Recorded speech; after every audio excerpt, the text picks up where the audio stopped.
Welcome to this short presentation on planning for assessment.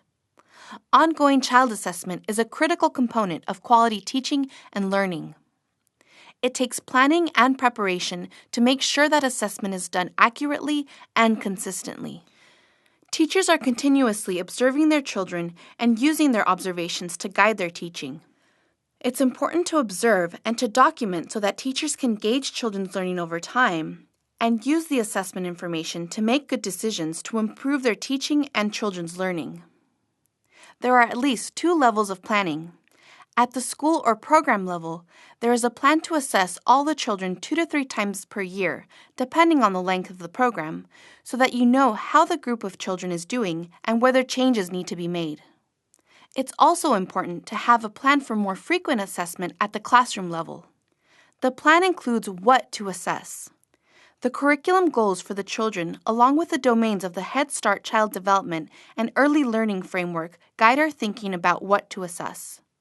The plan also includes how to assess, or the methods such as taking notes, collecting samples of children's work, or using checklists. The plan includes when to assess and how often. And the plan tells who will do the assessment. One way to make sure that you're on track with your planning for assessment is to make weekly assessment plans at the same time that you develop weekly lesson plans. Developing and writing a weekly assessment plan makes time to reflect on observations from the prior week, to think about the data you've already gathered, and then to plan the observation and documentation that needs to be done during the coming week. This doesn't mean that you'll gather data on every child every week, but it does mean planning for and keeping track of how the children are doing on an ongoing and regular way. Here is one way to plan for ongoing child assessment.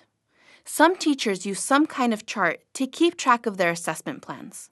In this example, and it's only a part of the whole assessment matrix, the teacher writes the schedule of the activities down the left-hand column. Then across the top, the teacher writes the names of the children in the class.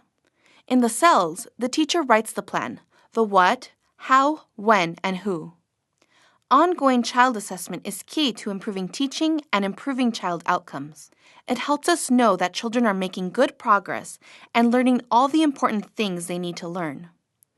But it takes planning and preparation to make sure that assessment is done often enough to really be helpful.